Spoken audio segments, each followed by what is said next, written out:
The bearing that spun comes out looking like just an absolute crime scene.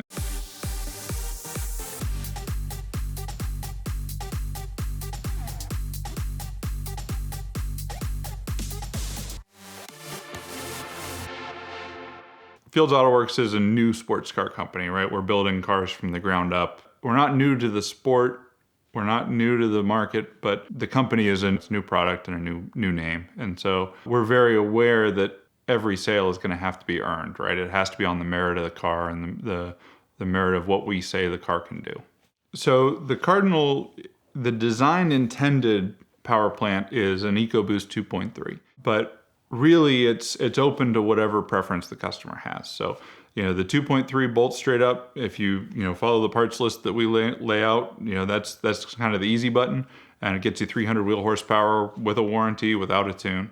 But you can really do anything with it. The chassis will accept a Coyote 5-liter or an LS motor. You can go the other direction, and we've actually looked at an S1000RR motorcycle engine that rev to 14,000 RPM. So you can go any direction you really want. The Cardinal is available as a rolling chassis package, and our definition of rolling chassis is a little bit, everybody has some different ideas of what that means.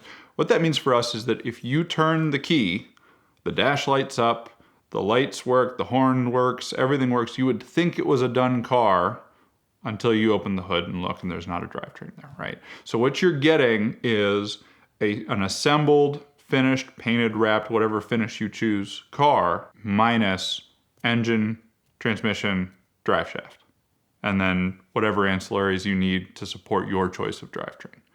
And that starts at about $50,000, $49,900. If you spec the car with minimal to no options and the EcoBoost 2.3 drivetrain with kind of the ingredient list that we've put together and designed the car around, you end up somewhere in the neighborhood of about $70,000 for a done driving car. And at $70,000, you can go on the track that day and run lap times that are pretty consistently the same as what that driver would run in a GT4 Club Sport or a similar car. One of the big hurdles for making sales is getting people a chance to experience the car when there aren't very many of them yet, and we don't have this big volume of history to draw on. What we've started to do is offer a rental program for the car where you can rent the car for a track weekend, and if you decide that you want to buy it within 30 days of that, we'll credit the rental fee towards your purchase price. We've been doing most of that with that original test car. And so it's now fairly representative of a production car, but it's still got, all that wear and tear and all those miles on and all that. And so we had one of these rentals come up, and it really kind of needed to go well because they were coming all the way from Seattle to a test day at Barber Motorsports Park in Alabama. They were taking a pretty big jump, flying all the way to a track that they'd never been to run with an organization they'd never run with, in a car they'd never driven, just to see if they might like it. We felt a little bit of the pressure on this one. So as a result, we booked an extra day to go down and shake the car out and go early. The car had done something like 20 events already that year. We get down there and start running the car the day before the customers are due in. Steve, our business development director, he's a multi-time national champion autocrosser, and he's been doing driver coaching and data work and all this stuff. So super comfortable throwing him behind the wheel of the car, letting him go out and shake it out, test things. They let us take it out with the advanced group, with the advanced students and instructors. Steve, pretty quickly comes to grips with the car, starts catching some pretty serious hardware out there on track. It seems like everything's going the way it normally does for us when we do these weekends. And boom, out of middle of nowhere, middle of a corner, all of a sudden starts getting terrible rod knock. Steve expertly shuts the thing off, coasts into the pits. We kind of couldn't believe it, right? This is the motor that the car started life with. It'd been through several crashes, all kinds of renters, all kind of over revs, we'd kind of mistakenly thought it was indestructible at this point. We get into the pits and we start going through it, and yeah, it's pretty bad. One of the beauties of the Cardinal is, as designed, it's an EcoBoost 2.3 motor. It's everywhere, it's in all kinds of stuff. And so we started going through that, like, well, do we rent a Mustang and steal parts? Do we ask somebody in the parking lot. The one downside was, it was a Saturday and it was already the middle of the day. And so a bunch of the local Ford dealers, their parts departments were closing. We found a dealer in the Huntsville area that was going to be open late enough, had bearings in stock. Basically, we put Steve on the road and had him go get the bearings from the dealer, and myself and one of the mechanics start tearing the car apart and start kind of praying that there's not too much more damage than that, and that we can put this thing back together in time for the customers the next morning. We start tearing into this car while Steve's on his way out and got the whole nose of the thing apart, the oil pan off. We're to the point where we go, all right, we're going to stop here until we have the parts in hand to put it back together, because otherwise, if he goes all the way to Huntsville and doesn't get the parts, can't find them, can't whatever, then there's no point in continuing from here. So we wait, and we've got this like constant stream of people coming by, right? And everybody's saying, "Oh, how you doing? Oh, what happened?" And again, this is kind of a casual track day. Most everybody there is like, "Oh, you think you spun a bearing? Why are you still here? Why haven't you packed up and gone home?" Thankfully, Steve comes back with bearings. Looks like everything's going to be okay. We finally take it all apart, and the bearing that spun comes out looking like just an absolute crime scene. And my heart sank a little bit at that moment, because it was like, there's almost certainly some crank damage here. We're putting a Band-Aid on this and hoping to at least get something out of tomorrow, but it's not good. Now this, I want to emphasize, this motor didn't owe us anything, right? It'd been through all these wrecks, it'd been through all this abuse, and shame on us for not traveling with another motor, frankly, at that point, but it had won the fight so many times, it didn't feel like we needed to. And, so like I said, shame on me for not making that decision. But as we get into like dusk time frame, everything's going back together. We fire the car up pretty shortly after sunset. Sounds good, looks good, oil pressure's happy, we're not leaking anything. One big complaint with the EcoBoost block is that you got to make your own gasket for the oil pan. Doing that trackside, don't recommend. Not my favorite activity. Seems like we're all good. We button the whole rest of the car back up, put it down on the ground. One thing that we were really wanting to emphasize with the car when we kind of laid the thing out at the product design level, we're very aware that a lot of the country club tracks, a lot of places have really serious sound restrictions. And so the car itself is actually reasonably quiet. Since it's dark and people are starting to turn in, and we kind of quietly tiptoe the car around the paddock and go do some loops and,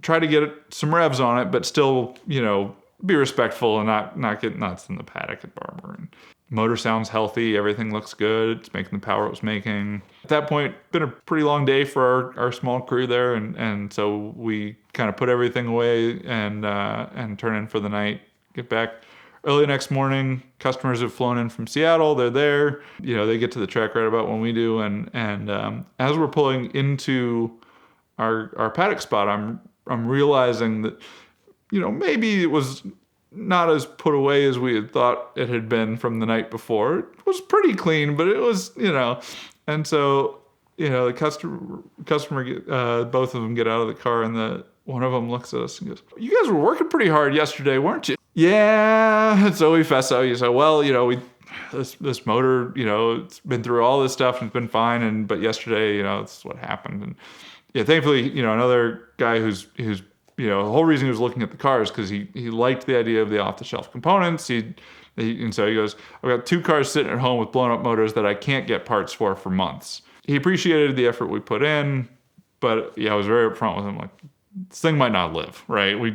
Based on what we pulled out. And sure enough, we got basically a session with the car where the other customer she took a ride with Steve, so she at least got a chance to experience the performance of the car and see that it would do all the things we said the car would do, right? I hedged bets a little bit that we might not, we might have enough crank damage that it wasn't going to live the whole day, and so we rented a Cayman GTS for them from a Trackside Rental provider, so that after coming all this way and whatever, they'd still get to drive Barber, which they were very excited about, and try and still make sure they had a good experience. Thankfully, the car did basically, what we had said it should do in the part of a session that we got. So they said, well, we want a full day with the thing. We want to really, get our hands on it for real. But I think they understood from the fact that we were able to even get it back together and get it to live as long as it did after that,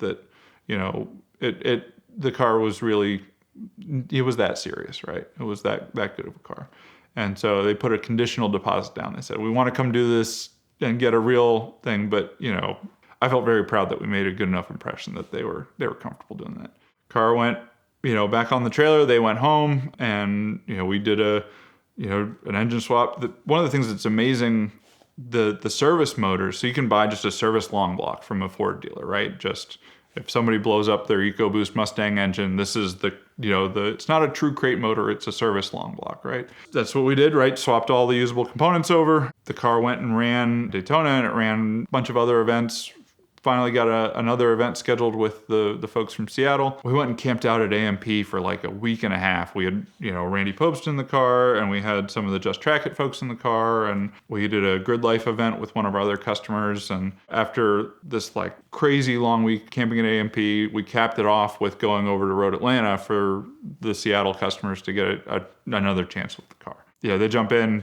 Big smiles, really happy with the performance of the thing. One of the customers, who was a little bit more experienced driver of the two, was closing on all kinds of GT3s.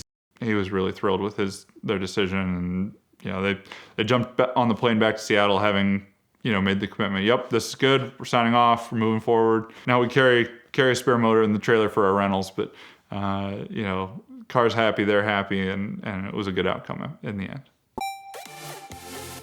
Who wants a free carbon fiber ring? Well, right now, Patrick Adair Designs is giving away a free carbon fiber ring with any purchase if you use the code VINwikiCF at checkout on their website. You can find them at the link in the description below. You can also follow along on Patrick Adair's YouTube channel. You've seen him here telling car stories, but over there, he documents his journey in entrepreneurism and some of the amazing things they do to create rings out of the most interesting materials from Earth and from space. So check them out now and thank them for their support of VINwiki.